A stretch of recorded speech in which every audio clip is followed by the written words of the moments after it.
గజం భూమి కేవలం 5,500 రూపాయలతో 135 గజాల భూమి కేవలం 7 లక్షలు మాత్రమే. గోధూళి దూసరిత కోమల గోపవేశం గోపాల బాలక శతైరనుగమ్యమానం సాయంతనే ప్రతిగృహం పశుబంధనార్థం గచ్చంతమచ్యుత శిశుం ప్రణతోస్మి నిత్యం. భాగవత కథాసుధకి స్వాగతం. ఇంద్రుడు గోకులం మీద కోపంతో సంవర్తకములనే మేఘాలని, ప్రళయకాలంలో మాత్రమే వదిలిపెట్టే మేఘాలని ఈ గోకులం మీదకి వదిలిపెట్టి మీ ఇష్టారాజ్యంగా వాన కురిపించండి, మీ వెనకాల మరుత్తులు వస్తారు, నేను కూడా ఐరావతాన్ని ఎక్కి వస్తాను, వీళ్ళ సంగతి ఏమిటో చూద్దామన్నాడు. అనేసరికల్లా ఏముంది, వదిలిపెడితే చాలు, నీకు అవకాశం ఇస్తున్నాను, రెచ్చిపో అంటే ఎవరైనా సరే అవకాశం ఉన్నంత మేరకు వెళ్ళిపోతారు ముందుకి. ఈ సంవర్తక మేఘాలు కారుమబ్బులు కమ్ముకున్నాయి గోకులం మీద. ఉన్నట్టుండి విపరీతమైన మేఘాలు, పెద్ద జంఝామారుతాలుగా గాలి, ఆ తర్వాత ఏనుగు తొండంతో కురిపిస్తుందా అనేటువంటి పెద్ద విపరీతమైన వాన, అక్కడి నుంచి గాలికి తోడుగా శిలలు రాలి పడుతున్నాయేమో అనిపించేంత పెద్ద పెద్ద వడగళ్ల వర్షం. వడగళ్ల వాన అంటే ఏదో ఉన్నట్టుండి ఎర్రటి ఎండ సడన్గా ఒక్కసారి వాన వచ్చి 1 గంట 2 గంటలు కురిసి ఆగిపోతుంది, తర్వాత ఇంకా పడ్డానికి ఏం ఉండదు. కాకపోతే వీళ్ళు ఎట్లా చేశారంటే ఇలా రోజుల తరబడి రాళ్ల వర్షం పడుతూ ఉండటమే. ఈ శిలల పైనుంచి చిన్న చిన్న వడగళ్ళు పడితేనే మొక్కమోడు సర్వనాశనం అయిపోతాయండి, పంటలు సర్వనాశనం అయిపోతాయి, అదురు వచ్చేస్తుంది జంతువుల్లో. గోవులు అవి పాలివ్వవు, దూడలను కూడా ఎగదన్నేస్తాయి, వాటికి కూడా పాలివ్వవు, అదురు వస్తుందన్నమాట. ఆ రాయి పడ్డప్పుడల్లా కొన్ని రాళ్ళు మీద పడుతుంటే ఆ చల్లదనాన్ని తట్టుకోలేకపోతాయి. విపరీతమైన గాలి, వాన, చలి, ఈ శిలావర్షం కురుస్తున్నటువంటి ఈ వడగళ్ళ వానతోటి గోకులంలో జనం అంతా బెంబేలెత్తిపోయారు. ఇంద్రాదులు అప్పుడు ఏమనుకున్నాడంటే, కృష్ణుడు గోకుల వాసులు ఏం చేశారు, అందరూ గోవులతో సహా కృష్ణుడిని శరణుజొచ్చారు. నువ్వు ఇంద్రుడికి యజ్ఞం వద్దన్నావు, నువ్వు చెప్పినట్టుగా ఈ యాగం చేసేసరికల్లా ఇగో ఈ ఉత్పాతం వచ్చింది, ఇప్పుడు ఏం చెయ్యాలని కృష్ణుడిని శరణుజొచ్చారు. వాళ్ళు రాజు దగ్గరికి వెళ్ళల, నందుడి దగ్గరికి. కృష్ణుడి దగ్గరికి ఎందుకు వచ్చారంటే అతను అతిమానుషమైన చాలా క్రియలు చేస్తున్నాడు. అప్పటికి ఎంతమందో రాక్షస సంహారం చేశాడు, ఎన్ని విధాలైన మాటలు, అతని ప్రతి చేష్ట ఒక దివ్యమైన చేష్టగానే తెలుస్తూ ఉంది. దాంతో అందరూ అతని పాదాలు శరణుజొచ్చారు. ఏదో ఒకటి ఉపాయం చేయమంటే ఈయన ఏమనుకున్నాడంటే, ఇంద్రాదులు మేము లోకాలను పాలిస్తామనే బలంతో గర్వించి ఉన్నారు. దేవతలంటే సాత్విక ప్రవృత్తితోటి ఉండాలి, వాళ్ళకి ఇట్లాగా రాజసిక ప్రవృత్తి, తామసిక ప్రవృత్తి ఉండకూడదు. నేనే అని అనుకోకూడదు. మొదటిది, అంతా నేనే, నా వల్లే ఇది నడుస్తుంది అనకూడదు. నన్ను కాదని వాడిని అంతు చూస్తాను అనకూడదు. ఒకటి రాజసిక ప్రవృత్తి, రెండోది తామసిక ప్రవృత్తి. నా అంత వాడిని నేనేనని గర్వించడం రాజస ప్రవృత్తి. గర్విస్తూ ఉంటే ఒక రకం, ఎవరైతే నా మాట కాదంటాడో, ఎవడైతే నన్ను కాదంటాడో వాడు అంతు చూడాల్సిందేనని అనుకోవడం ఆసురీ ప్రవృత్తి, తామసిక ప్రవృత్తి అవుతుంది. దేవతలకు ఇలాంటిది తగునా? దిక్పాలకులు వాళ్ళ మీద కదా ప్రపంచమంతా ఆధారపడి ఉంటుంది. వాళ్ళు సజావైన సాత్వికమైన వర్తనతోటి ఉంటే సాటి మానవులందరూ సాత్విక వర్తన నేర్చుకుంటారు. ఇట్లా బలగర్వం, అధికార గర్వం, ధనగర్వంతో మదించి వాళ్ళు ఇష్టారాజ్యంగా ప్రవర్తిస్తే మిగిలిన వాళ్ళంతా చేసేదేమిటి? అదే చేస్తారు. అందుకని ఏమనుకున్నాడు, సన్మార్గం తప్పిన దేవేంద్రుడికి నేను ఇప్పుడు గర్వభంగం చేస్తాను. అతనికి కావాల్సింది అదే, గర్వం భంగం అయిపోవాలి అంతే. ఈ గోకులాన్ని నా కుటుంబంగా స్వీకరించాను, దీన్ని ఇంద్రాదుల దాడి నుంచి, ఇంద్రుని యొక్క దాడి నుంచి పూర్తిగా రక్షించి తీరుతానని భావించాడు కృష్ణుడు. అక్కడి నుంచి ఏం చేశాడు, గోవర్ధన పర్వతం దగ్గరికి వెళ్ళాడట. వెళ్ళి చిన్నపిల్లవాడు పుట్టగొడుగుని పెకలించినట్టుగా ఆ పర్వతాన్ని ఒక్క చేత్తోటి పెకలించాడు, పైకి లేపాట. దానిని అదే చేతి మీద, ఏ చేత్తో పెకలించాడో అదే చేతి మీద దాన్ని ఇట్లా నిలబెట్టేసరికి నిలబెట్టి పిలుస్తున్నాడు, గోకులవాసురారా అందరూ రండి, మీ గోవ సంపదతోటి ఈ పర్వతం కింద ఏర్పడిన పల్లంలోకి రండి. పర్వతాన్ని పెకలించేసరికల్లా దానికి లోతుగా ఉంటుంది కదా, దాని మొదలు అది గొయ్యిలాగా అవుతుంది. ఆయన గోతులోనే నిలబడి ఉన్నాడు, పల్లంలోకి రమ్మంటున్నాడు. ఈ పర్వతం నా చేతి నుంచి పడిపోతుందేమోనని భయపడకండి, ఇక్కడ మీకు వర్షం వల్ల భయం కానీ గాలి వల్ల బాధ కానీ ఉండదు, వాన గాలి మిమ్మల్ని బాధించవు, ఇందులోకి వచ్చేసేయండి అన్నాడు. ఈయన పోతన గారిది మహాద్భుతమైన పద్యం ఉందండి, మహా బాగుంటుంది. బాలుండి ఇతడు కొండ దొడ్డది మహాభారంబు సైరింపగా జాలండో అని భయపడద్దు. ఇటు చిన్నపిల్లాడు, ఇంత పెద్ద కొండ, ఇంత భారాన్ని తను ఎత్తగలడా లేదా అనే సంశయం వద్దు, ఏదైనా పర్వాలేదు, మొత్తం జంతు సంచయంతో వచ్చి దీని కింద నుంచోండి, ఏం భయం లేదు, ప్రమోదంగా హాయిగా సంతోషంగా నుంచోండి అని చెప్పాడట. చెప్పేసరికి గోకుల వాసులంతా తమ పిల్ల జెల్లాతోటి పశు సంపదతోటి పర్వతం కింద చేరిపోయారు. వాళ్ళకి ఆకలి బాధ లేదు, చలి బాధ లేదు. రోజులు గడుస్తున్నాయి. వర్షము, గాలి, వడగళ్ళు ఆగలేదు. గోకులవాసులకి కించిత్తైనా బాధ లేదు.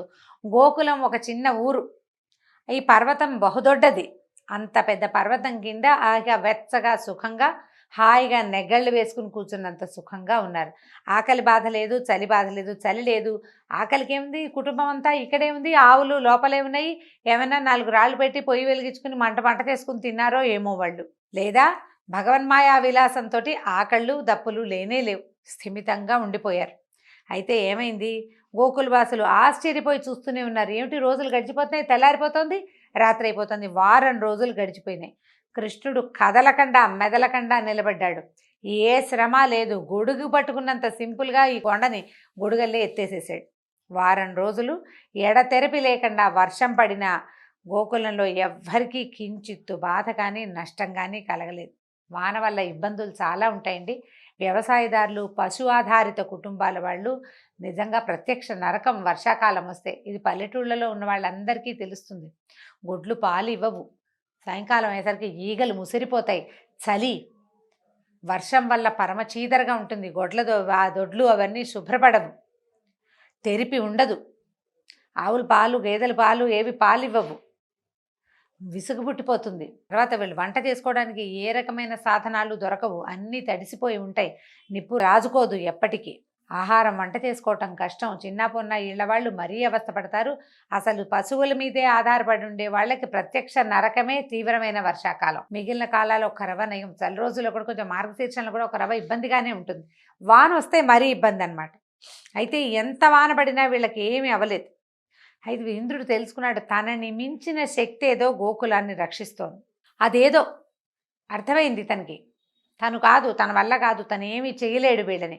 తనని మించిన ఒక శక్తి వీళ్ళకి రక్షణ వలయంగా ఉందని తాను ప్రదర్శించి విఫలమైన దర్పాన్ని తలుచుకుని సిగ్గుపడ్డాడు. ఆయన అహంకారం నశించిపోయింది. ఎక్కడో పొరపాటు చేశాను అనుకున్నాడు. వెంటనే ఏం చేశాడు, ఈ సంవర్తక మేఘాలని వెనక్కి పిలిచేశాడు. వారం రోజుల వాన తర్వాత మేఘాలను వెనక్కి పిలిపించి బంధించేశాడు. సహస్ర కిరణాలతో ఎప్పుడైతే సంవర్తక మేఘాలు వెనక్కి వెళ్ళిపోయినాయో సూర్యుడు వచ్చేసాడు. ఈ 1000 కిరణాలతోటి సూర్యుడు గోకులం నిండా సూర్యకాంతితో నింపేశాడు. ఇంద్రుడి మనసులోని అహంకారం అనే చీకటి కూడా నశించి జ్ఞానమనే వెలుగు సూర్యుడు ఉదయించాడు. బుద్ధి తెలిసిందనమాట ఇతనికి. గోకులవాసుల హృదయంలో కృష్ణుడంటే ప్రేమ, ఆరాధన ఇబ్బడి ముబ్బడిగా ఇనుమడించాయి. అసలు ఎంత గొప్పవాడు! ఏదో విశేషంగా ఏమిటో చేయటం కాదు, ఒక కొండని ఎత్తి వారం రోజుల పాటు అరిచేతి మీద ఆపి ఇన్ని వందల మంది ప్రాణాలు, ఇన్ని వేల జంతువులు, వేల పశువులు, వాటి ప్రాణాలని రక్షించి ఇంత అమోఘమైన క్రియ చేసిన కృష్ణుడి పట్ల మొత్తం గోపాలులు అందరికీ విపరీతమైన ఆపేక్ష ఏర్పడిందట. కృష్ణుడు ఏమన్నాడంటే, వాన తగ్గిపోయాక పర్వతాన్ని దింపేశాడు. వీళ్ళని ఏం చేశాడు, అందరినీ ఇంటికి వెళ్ళిపోండి, ఇళ్ళకి వెళ్ళిపోండి, గోకులానికి తిరిగి వెళ్ళమని పంపించేశాడు. అందరూ కృష్ణుడి ఆయన చేసిన లీలలన్నింటినీ పాటలుగా పాడుకుంటూ వెళ్ళిపోయారు. ఈ నందనందనుడు ఏం చేశాడు, కృష్ణమూర్తి ఇక పర్వతాన్ని యథాప్రకారంగా నిలబెట్టాడు. ఎక్కడ ఉండాలో అక్కడ పెట్టాడు. అహంకారం నశించిన ఇంద్రుడికి కృష్ణుడు ఎవరో తెలిసొచ్చిందట. కృష్ణుడు ఒంటరిగా ఉండగా ఏం చేశాడంటే, తన శిరస్సు ఆయన పాదాల మీద ఉంచి సాష్టాంగ దండ నమస్కారం చేసి లేచి చేతులు జోడించాడు. వీళ్ళంతా ఎవరి దారిని వాళ్ళు వెళ్ళిపోయాక ఆయన వచ్చాడనమాట. ఇంద్రుడు వెనకాల ఐరావతంతో వచ్చి నమస్కారం చేశాడు. చేసి, ప్రభు, ఐశ్వర్య మదంతో నేను చాలా పెద్ద అపరాధం చేశాను. రక్షించవలసిన వారు ఉత్తములు, నిస్సహాయులు అయినటువంటి ఈ గోకులవాసుల పట్ల చాలా అపచారం చేశాను. గోకులవాసుల వల్లే భగవంతుడు భూలోకంలో సురక్షితంగా ఉన్నాడు. అది వాళ్ళ గొప్పతనం అని చెప్పడానికి వీల్లేదు, కానీ అదే కదా ఇక్కడ జరుగుతోంది. వాళ్ళే అతన్ని పసివాడినిగా కాచి కాపాడారు. వాళ్ళని మిగిలిన దేవతలంతా ఎంత గౌరవించాలి, ఎంత ఉద్ధరించాలి. అలాంటి వాళ్ళకి నేను ఇలాంటి పెద్ద అపచారం చేశాను. వాళ్ళు పైగా ఉత్తములు, నిస్సహాయులు, వాళ్ళకి ఇంకేమీ తెలియదు. ఆ పశుపాలన చేసుకోవడం, పిల్లల్ని చూసుకోవడం తప్పిస్తే ఏమీ తెలియదు. భగవత్ సహాయంగానే ఉన్నాడు, భగవంతుడే వాళ్ళకి సహాయకంగా ఉన్నాడు. కానీ లేకపోతే వాళ్ళకి ఇంకో సహాయం ఏముంది, రాజు సహాయాలు అవి వాళ్ళకి ఏం లేవు కదా. నీ మహిమను తెలుసుకోలేకపోయాను, దురహంకారంతో ప్రవర్తించాను, నన్ను మన్నించు.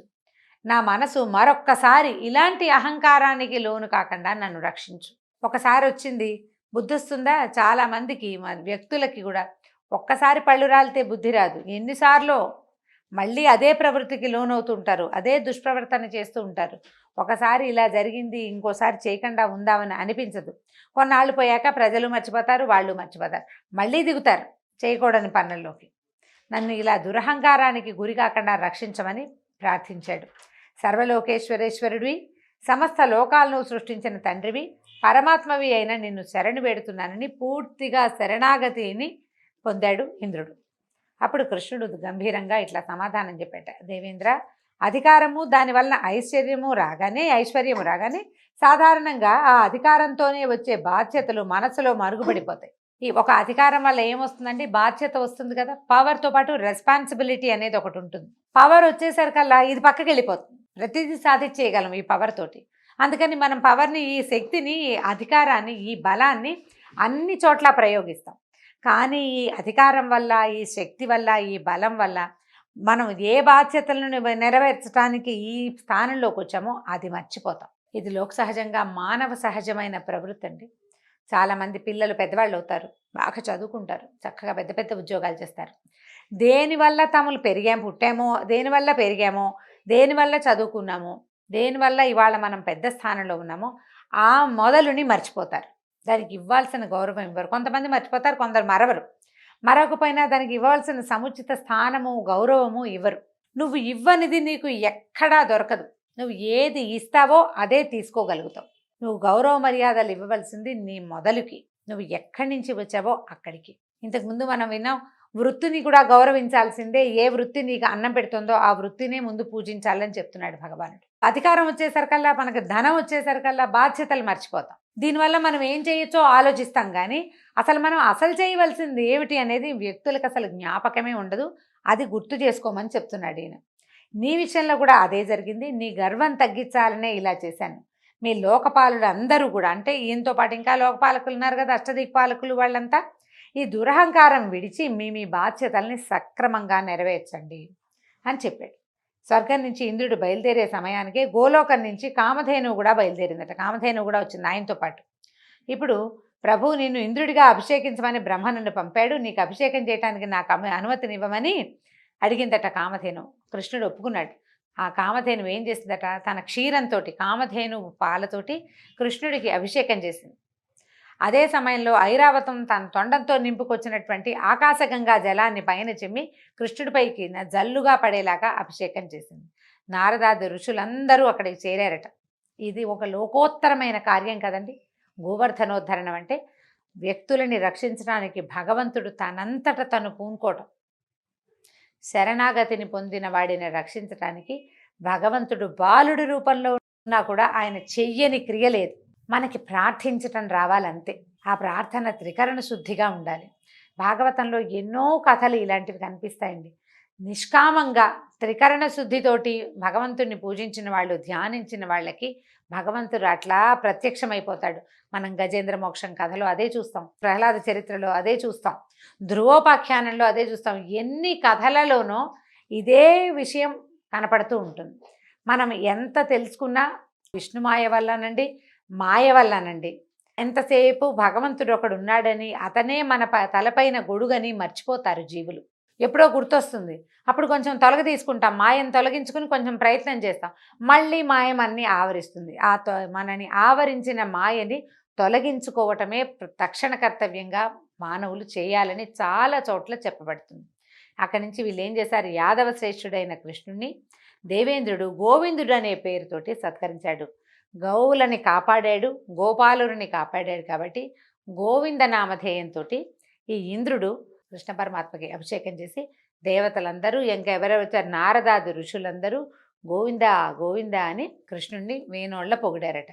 ఇప్పుడు ఈ గోవింద నామధేయం ఏంటంటే గాం విందతీతి గోవింద అని. ఈ మనని తెలుసుకుంటాం, మనల్ని రక్షిస్తాడు. ఇప్పుడు పశువుని రక్షిస్తాడు అంటే, పశువు అంటే మనం కూడా పశువులమేనండి. ప్రతి జీవి పశువే, జీవులని రక్షించేవాడు గోవిందుడు. అందుకని పదే పదే గోవింద నామధేయంతో మనం పిలవాలంటారు. కలిలో మనం పూజించే వెంకటనాయకుడిని గోవింద నామధేయంతో ఎందుకు పిలుస్తారంటే, ప్రతి జీవిని రక్షించటమే నీ కర్తవ్యం, ప్రతి జీవిని రక్షించటమే నీ లక్షణం, ప్రతి జీవిని రక్షించటమే నీ శక్తి నాయన. అందులో మమ్మల్ని కూడా చేర్చుకో. ఇప్పటిదాకా ఎన్నో తప్పులు చేసి ఉంటాం, ఎన్ని పొరపాట్లో చేసాం, ఎంతో కర్మని అనుభవించాం.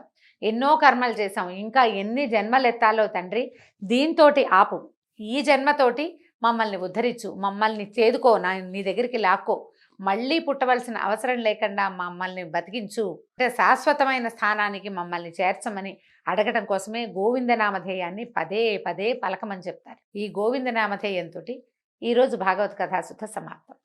నమస్కారం.